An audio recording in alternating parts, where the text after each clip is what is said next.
Hello everyone, welcome to Business Studies class 11 or first PU. Today we will discuss about Business Service chapter. Topic is differences between service and goods. So ಇವತ್ತು ನಾವು business service ಚಾಪ್ಟರ್ನ differences between service and goods ಅಂದರೆ ಸೇವೆ ಮತ್ತು ಸರಕುಗಳ ನಡುವೆ ಇರುವಂತಹ ವ್ಯತ್ಯಾಸಗಳನ್ನು ತಿಳ್ಕೊಳ್ತಾ ಹೋಗುವ. So basis on some points, service and goods, ಸೇವೆ ಮತ್ತು ಸರಕುಗಳ ನಡುವೆ ಇರುವಂಥ ವ್ಯತ್ಯಾಸ. First one, nature. Nature an activity, services an activity or a process, goods a physical object. So nature ಅಂದರೆ ಸ್ವರೂಪ, ಯಾವ ರೀತಿಯಾಗಿ ಇದೆ ಅನ್ನೋದು ಕಾಣಲಿಕ್ಕೆ. So service an activities are a process. Service it is an activity R a process. It can not be scene.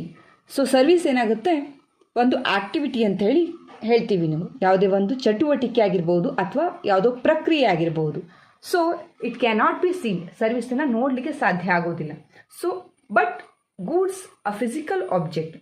ಗೂಡ್ಸನ್ನು ಏನು ಮಾಡ್ಬೋದು, ಸರಕನ್ನು ನಾವು ಕಾಣ್ಬೋದು.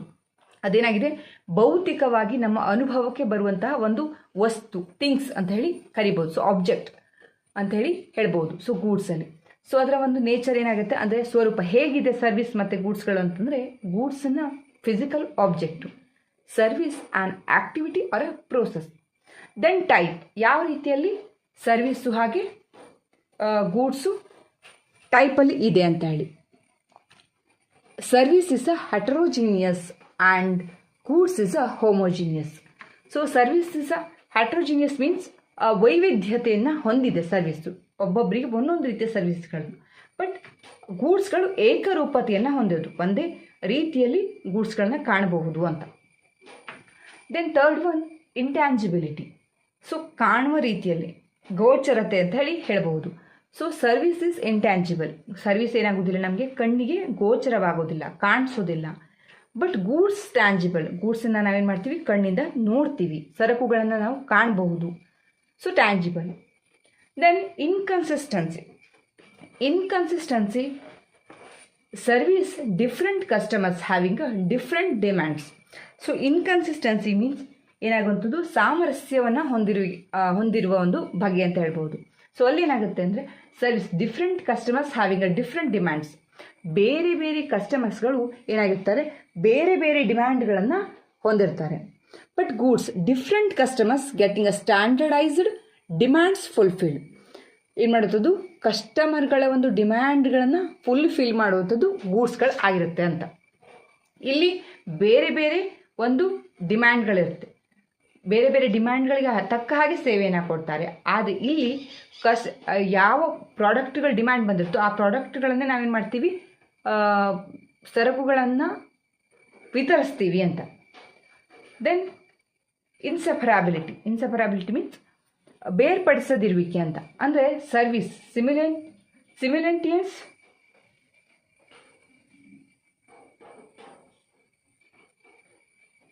ಸಿಮಿಲಂಟೇನಿಯಸ್ production consumption and separations of production consumption.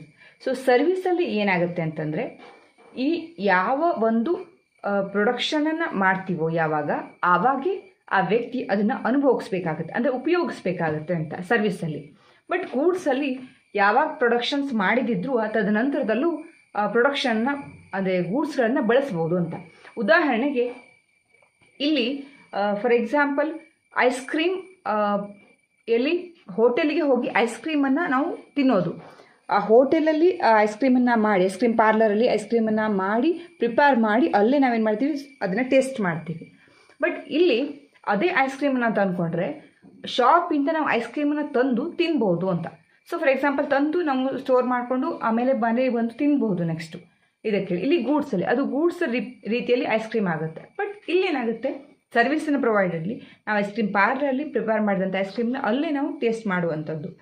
So ಇದು ಸರ್ವಿಸ್ ಅಂತ. ಇನ್ಸೆಪರಾಬಿಲಿಟಿ ಅಂದರೆ ಬೇರ್ಪಡಿಸ್ಲಿಕ್ಕೆ ಆಗಲ್ಲ ಅಂತ.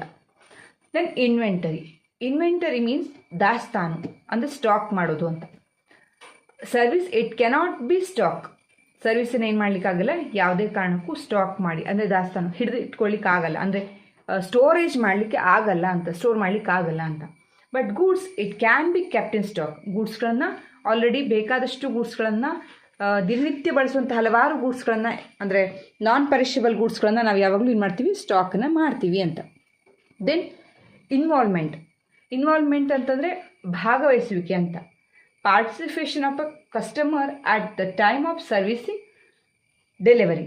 ಸೊ ಸರ್ವಿಸಲ್ಲಿ ಏನಾಗುತ್ತೆ ಅಂತಂದರೆ ಕಸ್ಟಮರು ಇರ್ತಾನೆ, ಯಾರು ಗ್ರಾಹಕ ಇರ್ತಾನೋ, ಯಾರು ಉಪಯೋಗಿಸ್ಬೇಕು ಅಂತ ಇರ್ತಾರೋ ಅವರು ಏನು ಮಾಡಬೇಕಾಗುತ್ತೆ, ಪಾರ್ಟಿಸಿಪೇಷನ್ ಮಾಡಲೇಬೇಕಾಗುತ್ತೆ. ಬಟ್ ಗೂಡ್ಸಲ್ಲಿ involvement at the time of delivery it not possible. ಯಾವುದೇ ಗೂಡ್ಸ್ಗಳನ್ನ ಡೆಲಿವರಿ ಮಾಡೋ ಟೈಮಲ್ಲಿ ಆ ವ್ಯಕ್ತಿ ಅದನ್ನ ಉಪಯೋಗಿಸ್ಕೊಳ್ಳಿಕ್ಕೆ ಆಗಲ್ಲ. ಫಾರ್ ಎಕ್ಸಾಂಪಲ್, ಈಗ ಒಂದು ಕಾರನ್ನು ಬೈ ಮಾಡಿದೀವಿ ಅಂತಂದರೆ ಆ ಬೈ ಮಾಡಿದ ತಕ್ಷಣ ಆ ಕಾರ್ನ ಓನರೇ ಹೊಡ್ಕೊಂಡು ಹೋಗ್ತಾರೆ ಅಂತಲ್ಲ. ಅಲ್ಲಿ ಪ್ರೊಡಕ್ಷನ್ ಆಗೋದು ಯಾವುದೋ ಒಂದು ಟೈಮಲ್ಲಿ ಆಗಿರುತ್ತೆ. ಸೊ ಅಲ್ಲಿ ಏನು ಮಾಡುತ್ತೆ, ಗ್ರಾಹಕ ಅದನ್ನು ತಂದು ಆ ತದನಂತರದಲ್ಲಿ ಅದು ಯಾರಿಗೆ ಸೇರ್ಪಡುತ್ತೋ ಅವನು ಅದನ್ನು ಉಪಯೋಗಿಸ್ತಾನೆ. ಅಂದರೆ ಕೆಲವರ ವಿಚಾರದಲ್ಲಿ ತದನಂತರದ್ದು ಉಪಯೋಗಿಸಬಹುದು ಅಂತ. ಬಟ್ ಇನ್ವಾಲ್ವ್ಮೆಂಟಲ್ಲಿ ಪಾರ್ಟಿಸಿಪೇಷನ್ ಆಫ್ ಇನ್ವಾಲ್ವ್ಮೆಂಟು ಸರ್ವಿಸಲ್ಲಿ ಯಾರು ಆ ಒಂದು ಸರ್ವಿಸನ್ನು ತಗೋತಾನೋ ಅವನೇ ಅದನ್ನು ಉಪಯೋಗಿಸ್ಬೇಕು ಅಂತ. ಸೊ ಇಲ್ಲಿ ಏನಾಗುತ್ತೆ ಅಂತಂದರೆ, ಫಾರ್ ಎಕ್ಸಾಂಪಲ್ ರೈಲ್ವೆ ಟ್ರಾವೆಲಿಂಗ್ ಇರ್ಬೋದು. ಯಾಕಂತಂದರೆ ಅವನು ಯಾರು ರೈಲ್ವೆ ಟ್ರಾವೆಲನ್ನು ಮಾಡ್ತಾನೋ ಸೊ ಅವನೇ ಆ ಒಂದು ರೈಲ್ವೆ ಸರ್ವಿಸನ್ನು ತೊಗೊಳ್ಳುವಂಥದ್ದು. ಸೊ ಹಾಗಾಗಿ ಆ ಒಂದು ಯಾರು ಗ್ರಾಹಕ ಇರ್ತಾನೋ, ಕಸ್ಟಮರ್ ಯಾರು ಇರ್ತಾನೋ ಅವನ ಪಾರ್ಟಿಸಿಪೇಟ್ ಆಗಲೇಬೇಕು ಅಂತ. ಅಂದರೆ ಅವನು ಪಾರ್ಟಿಸಿಪೇಷನ್ ಇಲ್ಲದೆ ಸರ್ವಿಸ್ ಸಿಗೋದಿಲ್ಲ ಅಂತ. So these are all services and goods.